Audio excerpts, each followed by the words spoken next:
Hello, my name's Teresa Arrowwood, and I'm the author of Standing in the Eye of the Storm. And this is the second book in the series. You see, if you can see that. This is Stealing the Thunder, and it is the second part of Standing in the Eye of the Storm. I'm sorry, I can't get it right in the camera. There you go. These books are, I guess, graphic in some points to some people because it deals with the subject of abuse. The reason I wrote these books was because I see a lot of that kind of thing, and I've seen it over the past 30 some years in nursing of how people are affected by abuse. I can't take credit for these books, although I am the one that I did write these stories, but I think the stories were given to me by God. So these are God's stories, not mine.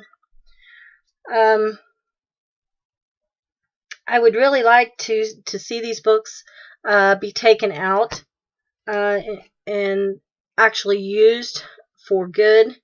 The content is dark in some places, and it's not meant for everybody, but I do recommend that the teenage girls do read some of this, just for the sheer fact that they are of dating age, and there are abusive people out there regardless of what age they are. And it doesn't have to be a male-female type thing. It can be of the same sex, because people do abuse mentally, physically, and sexually. These books are meant for a teaching tool. They are meant for comfort. There is information at the back of the books that tell you how to get help if you are in need of help from an abusive situation.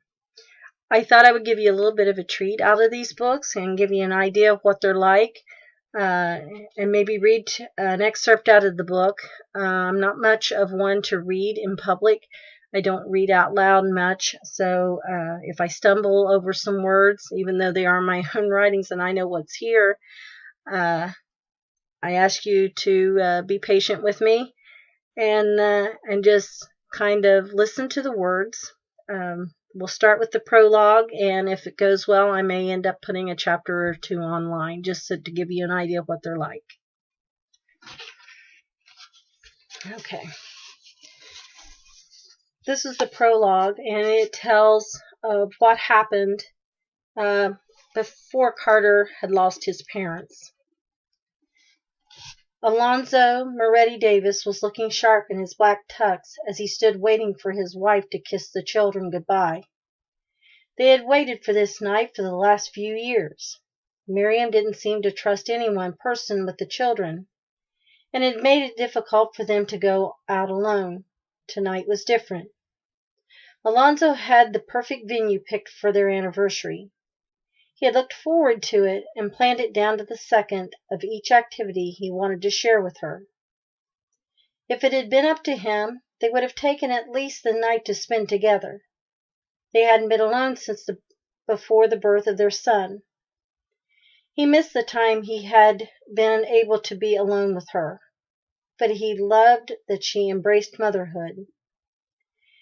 He loved his children, and Miriam would have given her last breath for them. He watched her with a grin as he listened to the instructions she ticked off to Mrs. Rosen. Each instruction was laid out in order of importance. Alonzo had to laugh as he listened to her overly protective wife. Miriam, if we don't leave, we aren't going to be on time. Besides, Mrs. Rosen knows what she's doing. His wife had smiled, and her brown eyes danced as she admired him. Assisting her with her coat, she shrugged it on. His son had looked up in wonderment of him as he assisted his mother. He had always tried to teach his son to treat the women in his life like a delicate flower. From the time he was able to understand, he had told him that women were strong, but they needed attention and love. It was their job to see that they were protected and well taken care of. He winked at his boy, and he knew that he had gotten the message when he had given him a sheepish grin and saluted his father as they walked out the door. As they drove toward the riverfront restaurant, Alonzo talked with Miriam, and they both had smiled and laughed as they remembered how they had met. The ice on the windshield had reminded him of the day she had walked into the cafe where he was sitting after a class. She had walked in the little cafe, preparing for her shift at Whitecap's Java. She had just rounded the counter when he had noticed her. He had known her shift by then like the back of his hand, and had made a point to be there. He had never gotten up enough courage to ask her out, but he was determined that was going to change. He had watched her all through their freshman year of college, just waiting his turn between boyfriends, and this was his chance. He had thought many times over that she hadn't noticed that he was around, acting mostly like the young men didn't matter, but they were attracted to her like bees to honey. Walking over to the table next to him, she had slid on a patch of water. The iced coffee she carried had spilled on the floor at her feet. Before she had hit the floor, he had reached out to catch her, and she had fallen back into his arms and against his chest. I guess you could say that the opportunity had inadvertently fallen into his lap. She gasped as she had seen him looking down on her. Her doe-brown eyes were large and hypnotizing, leaving him unable to speak a word for a moment. "I'm so sorry," she had said, and tried to push up from where she had landed. He wanted to assist her up, but he couldn't let go of her. She hadn't offered to get up again, and he hadn't bent down and kissed her. The tray that was now empty skidded to the floor among the coffee and ice. Her kiss left him breathless. She had him from the moment she looked at him. Her eyes remained wide as she remained silent and had caressed his cheek. "I guess I have to marry you now and make an honest woman of you." Miriam wasn't sure how to react. She was stunned from his remark and continued to hold on to him as the patrons of the shop looked on at them. The stares hadn't made much difference as she was cradled in his arms. All had become right with the world from that moment. Picking up her hand, he placed it to his lips and pressed a soft kiss against it. "I love you, Miriam. I would have never thought you would have gone for a guy like me." And what was wrong with a guy like you?"